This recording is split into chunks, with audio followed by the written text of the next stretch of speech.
13 minute की call और जिंदगी बदल गई। रात का समय था। अमय चौधरी, एक स्कूल टीचर, अपनी किताबों में डूबा हुआ था। क्लासेस खत्म होने के बाद अक्सर वह देर रात तक काम करता था।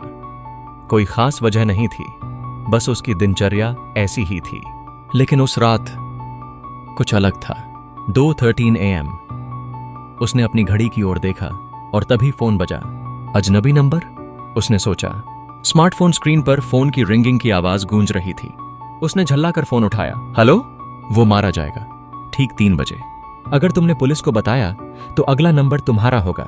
आवाज भारी और चुप्प थी, जैसे किसी और ही दुनिया से आई हो। वह बोलता रहा और फिर अचानक फोन कट गया। अमय की धड़कन तेज हो गई। क्या यह कोई मजाक था? एक बुरा सपना? लेकिन जिस तरह से आवाज में तात्कालिकता थी, उसने उसे चिंता में डाल दिया। उसकी दिमाग में अजीब तरह के सवाल घूमने लगे। कौन था वो? क्या ये एक शरारत थी या फिर कोई वास्तविक खतरा था? क्या किसी की जान खतरे में थी? फिर उसने सोचा, शायद यह किसी का मजाक था। लेकिन कुछ देर बाद एक और विचार आया। क्या अगर यह सच था? अमय को अपनी अंतरात्मा से लड़ते हुए 3 बजे का इंतजार करना पड़ा। उसे यकीन था कि यह केवल एक पागलपन था, और फिर भी उसका मन कह रहा था कि अगर यह सच हो तो उसे क्या करना चाहिए। क्या वह कुछ कर सकता था? क्या यह एक घातक खेल था? और सबसे बड़ा सवाल, वो फोन करने वाला कौन था? साथ ही उसके दिमाग में यह भी था, अगर वह पुलिस को सूचना देता तो क्या वह उसकी जिंदगी भी खतरे में डाल देता? क्या उस फोन कॉल का कोई मतलब था या फिर उसे गलत समझा गया था? 3 बजते ही अमय ने अपना फोन चेक किया। कोई नई सूचना नहीं आई थी, लेकिन उसके मन में एक डर बैठ चुका था। उसने अपना कोट पहनकर बाहर की ओर कदम बढ़ाए। जब तक वह सोचा, एक चौंका देने वाली खबर आई। मर्डर हुआ था। शहर के पॉश इलाके में एक बड़े बिल्डर आदित्य सरीन का मर्डर हुआ था। वह वहां अपने ऑफिस के बाहर पाया गया था, खून से सना हुआ। पुलिस ने शुरुआत में अमय को संदिग्ध माना। उसका नंबर आदित्य के कॉल रिकॉर्ड में था। तुम्हें कैसे पता था कि मर्डर होगा? पुलिस ने सवाल किया। अमय ने उन्हें वही कहानी सुनाई जो उसने उस रात फोन कॉल के बारे में सुनी थी। क्या तुम जानबूझकर मर्डर में शामिल थे? पुलिस ने फिर से पूछा।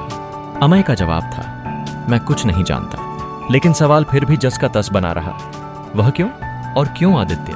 अमय को जल्दी ही यह एहसास हो गया कि यह कहानी कहीं और जा रही थी। वह अब खुद को उलझन में महसूस कर रहा था। क्या वह किसी जाल में फंस चुका था? क्या वह सिर्फ एक खिलाड़ी था? और क्या पुलिस उसे दोषी ठहरा सकती थी? अमय ने जांच की और धीरे धीरे कुछ महत्वपूर्ण सुराग पाए। एक पुरानी घटना थी जिसमें आदित्य सरीन का नाम सामने आया था। आदित्य ने अपने समय में कई काले धंधे किए थे। धोखाधड़ी, जमीनों पर कब्जा और कई लोगों को नुकसान पहुंचाया था। क्या उसकी मर्डर के पीछे एक पुरानी दुश्मनी थी? वहीं दूसरी तरफ वह अजनबी कॉलर, जो अब भी अमय को परेशान कर रहा था, अब और भी खतरनाक हो चुका था। उसने अमय को चेतावनी दी थी, पुलिस से कुछ मत कहना और जितनी जल्दी हो सके आदित्य के राज खोलो। अमय ने सोचा, क्या वह अब सिर्फ खुद को बचाने के लिए भाग रहा है या फिर इस मामले के राज को उजागर करने के लिए? एक दिन अचानक अमय को यह समझ आया कि वह जो सोच रहा था वह बिल्कुल गलत था। फोन कॉल करने वाला वही था जिसने आदित्य की हत्या की थी, और वह कोई और नहीं बल्कि आदित्य का पूर्व पार्टनर विक्रम सरीन था। विक्रम और आदित्य के बीच पुरानी दुश्मनी थी और यह मर्डर एक योजना के तहत हुआ था। विक्रम चाहता था कि आदित्य की हत्या के बाद वह सारा ध्यान अमय पर डाले ताकि वह अपनी पहचान छिपा सके। विक्रम की योजना यह थी कि वह सबको इस भ्रम में डाल दे कि अमय दोषी है और पुलिस उसे पकड़े। अमय ने अब एक आखिरी कदम उठाने का फैसला किया। वह खुद को पूरी सच्चाई से परिचित कराता है। उसने पुलिस को सारी जानकारी दी और विक्रम सरीन को पकड़वाने के लिए एक आखिरी प्रयास किया। विक्रम सरीन को पकड़ लिया गया और यह साबित हुआ कि वह शख्स था जिसने सारी घटनाओं को डोर से खेलते हुए अमय को इस जाल में फंसाया था। कहानी का अंत तब होता है जब विक्रम के जाल से बचकर अमय ने अपनी सच्चाई साबित की।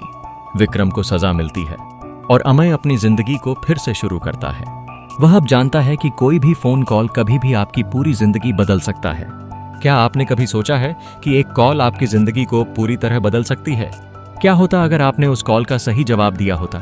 क्या आप अमय की तरह उस कॉल को नजरअंदाज कर पाते? अगर आपको यह कहानी पसंद आई हो तो वीडियो को लाइक और चैनल को सब्सक्राइब करना न भूलें और बेल आइकन दबाकर हर नई स्टोरी का हिस्सा बनें। क्योंकि अगला टर्न और भी बड़ा होगा।